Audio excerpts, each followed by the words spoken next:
Bacaan dari Kisah Para Rasul. Pada hari Pentakosta, bangkitlah Petrus berdiri bersama ke-11 rasul. Dengan suara nyaring, ia berkata kepada orang banyak, "Hai kamu orang Yahudi, dan kamu semua yang tinggal di Yerusalem, ketahuilah dan camkanlah perkataanku ini. Yang aku maksudkan ialah Yesus dari Nazaret, seorang yang telah ditentukan Allah dan yang dinyatakan kepadamu dengan kekuatan, mukjizat dan tanda-tanda yang dilakukan oleh Allah dengan perantaraan Dia di tengah-tengah kamu, seperti yang kamu tahu. Dia yang diserahkan Allah menurut maksud dan rencananya telah kamu salibkan dan kamu bunuh dengan tangan bangsa-bangsa durhaka. Tetapi Allah membangkitkan dia dengan melepaskannya dari sengsara maut, karena tidak mungkin ia tetap berada dalam kuasa maut itu.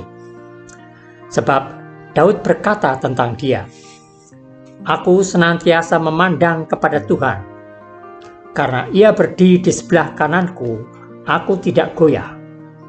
Sebab itu hatiku bersukacita dan jiwaku bersorak-sorak. Bahkan tubuhku akan diam dengan tentram. Sebab Engkau tidak menyerahkan aku kepada dunia orang mati, dan tidak membiarkan orang kudus-Mu melihat kebinasaan.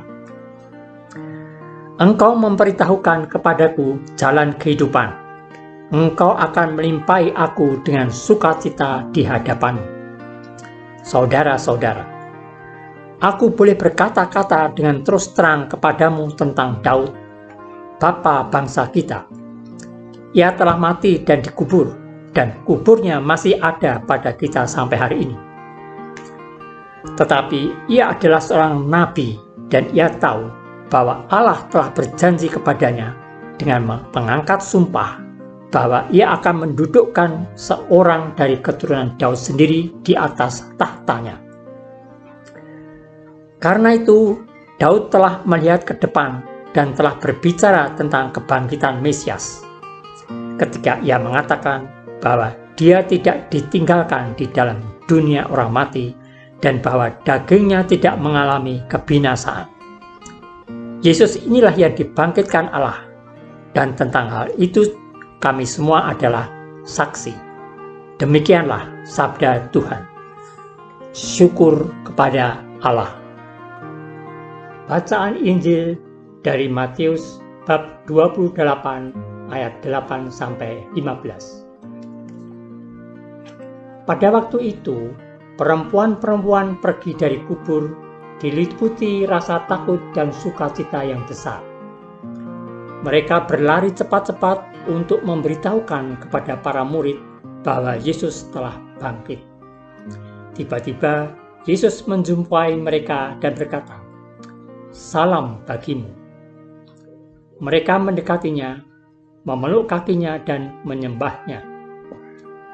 Maka kata Yesus kepada mereka, "Jangan takut.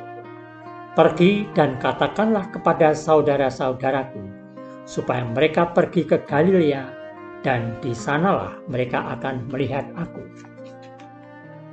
Ketika mereka masih di tengah jalan, datanglah beberapa orang dari penjaga makam Yesus ke kota dan memberitahukan segala yang terjadi itu kepada imam-imam kepala.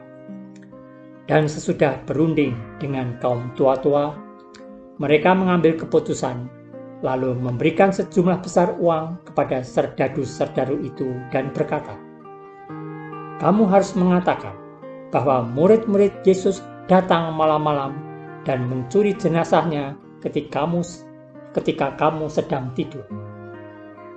Dan apabila hal ini kedengaran oleh wali negeri, kami akan berbicara dengan dia, sehingga kamu tidak beroleh kesulitan apa-apa." Mereka menerima uang itu dan berbuat seperti yang dipesankan kepada mereka. Dan cerita ini tersiar di antara orang Yahudi sampai sekarang. Demikianlah sabda Tuhan. Terpujilah Kristus. Bacaan hari ini mengisahkan Yesus menampakkan diri kepada perempuan-perempuan yang berziarah ke makamnya. Perasaan takut tetapi penuh sukacita menyelimuti hati perempuan-perempuan itu. Setelah mengalami peristiwa itu, mereka berlari memberikan laporan kepada para rasul bahwa makam Yesus kosong.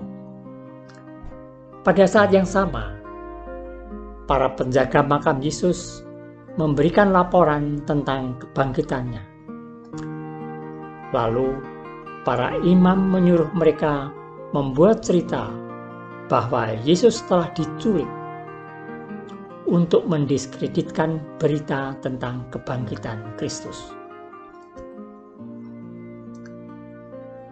Saudara-saudari, dalam hidup seringkali kita menolak fakta sebenarnya hanya karena tidak bisa menerima bahwa yang terjadi tidak sesuai yang diharapkan. Bahkan kita mulai menghadirkan sebuah kisah palsu untuk menutupi faktanya. Di sisi lain, terkadang pula kita seperti perempuan-perempuan itu yang tergesa-gesa mewartakan kasih Tuhan sehingga pesannya tidak tertangkap baik. Mari kita memaknai kebangkitan Tuhan dengan turut bangkit dalam mewartakan kebenaran, bukan hoax, mewartakan kasih, bukan kebencian, membangkitkan harapan, bukan keputusasaan. Hal itu hanya mungkin kalau kita mau menjumpai Tuhan yang bangkit dalam keheningan doa. Marilah berdoa. Jagalah kami ya Allah, sebab padamu kami berlindung dan bersandar tatkala letih dalam peziarahan hidup ini. Amin.